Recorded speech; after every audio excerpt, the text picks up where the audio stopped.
Hey, I'm Pake with Bakcou.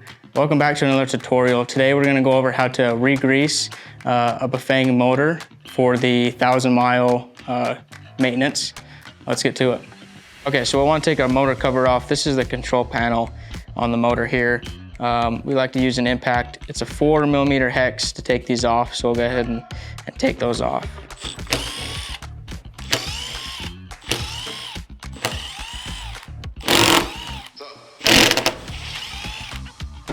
Okay, so now that you got all those off, you have to wiggle this off. It's pressed on there with the bearings.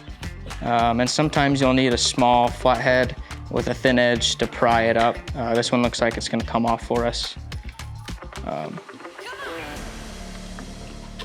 This one's a pretty new one, so it's pretty clean in there. And also these pins here, I don't know if you can see those or not, but those little pins, you wanna make sure you keep those all on one side of the motor. We'll get the gasket out of the way. And that one's in pretty good shape, so I'm gonna keep that one on. The next thing is we're gonna take all these gears out. This one is held on with a snap ring, but everything else is just inside of like a bearing cup type of a thing. So we'll get the middle one out first. You kind of just pry on the sides of it with a flathead. And you'll feel it come loose. This is a clutch one, so when you pull this one out, you want to make sure that it spins one direction. It spins clockwise and not counterclockwise. So that one's in good shape. So we'll set it to the side to clean it. This bottom one here, you just check your bearings, make sure they're all good. And these ones are in good shape. This is a low mile motor. I don't see much wear on these. And then next thing, we'll grab our snap ring plier here and take this snap ring off the top. And then we're gonna grab, this is the main gear in here. And this one has a small clutch on it, a little paw clutch for when you're pedaling. So you wanna make sure that all those paws look in good shape, that they're moving right. There's a little gasket or a little spacer on there. You wanna make sure not to lose that as well. This is your torque sensor, so if you need to do any repairs on that or whatnot, that's the torque sensor there. So now we'll just clean this one up. It doesn't have much grease in there right now, we're gonna change that, but we'll just clean it up and get it going. Any type of shop rag that you can throw away is what I like to use in this scenario. We'll just clean it up now, so.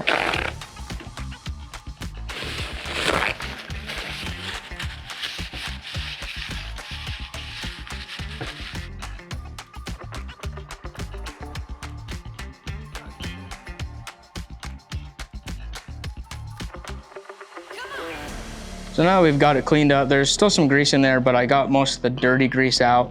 That was mainly what I'm focused on, is anything dirty. I'm gonna hit these gears here with John Deere cornhead grease. This is what we use in the shop now. Really any high-temp grease is good. The two that we've used and like are the John Deere cornhead and a Lucas oil red and tacky. Those are two good greases we like to use.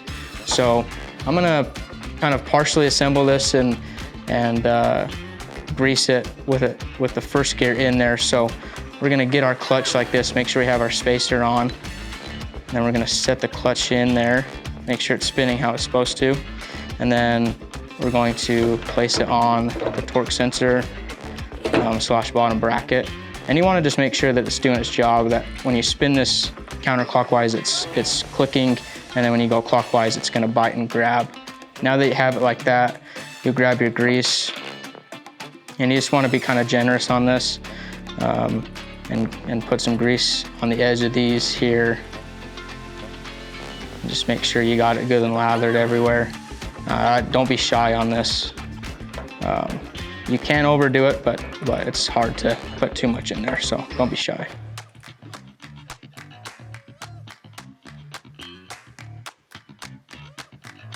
Now that you got that where you feel is good, you'll move to the smallest gear next.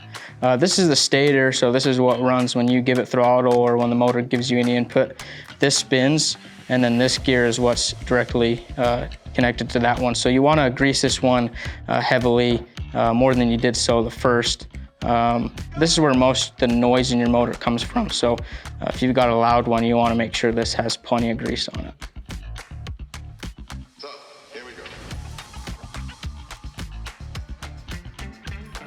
Okay, so now we got that. We're gonna set it in there, and then you're gonna wanna press it down and make sure it sits all the way down in its bearing cup down there. And then lastly, we'll do that middle one, you know, kind of the reverse order that we took them apart. And this one, you know, you wanna put some good amount of grease on it as well. Then we'll set that one in there. And this one is the most key to get it set in there right.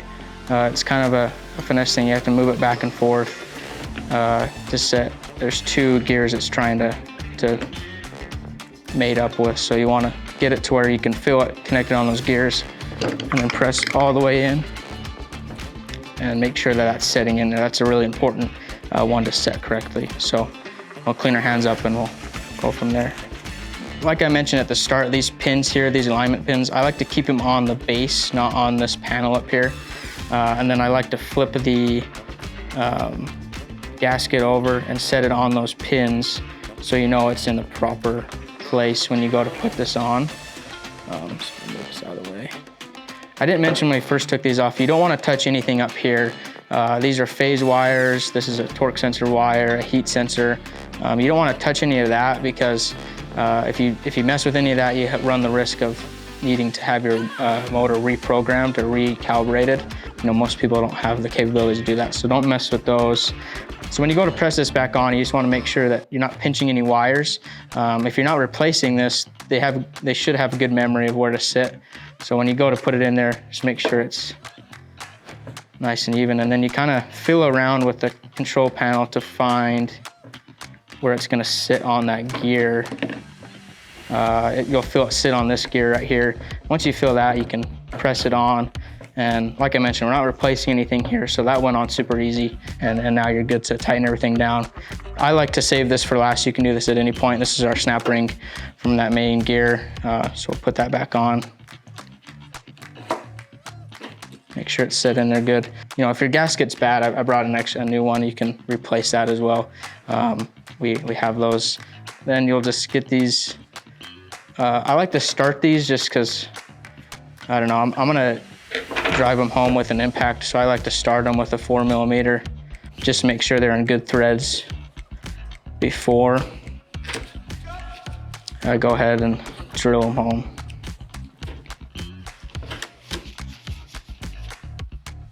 So, here we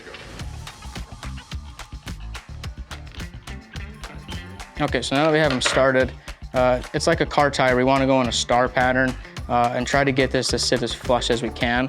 That's really crucial to noise and all that. So it doesn't matter where you start, you just want to alternate between them and go in some sort of star pattern.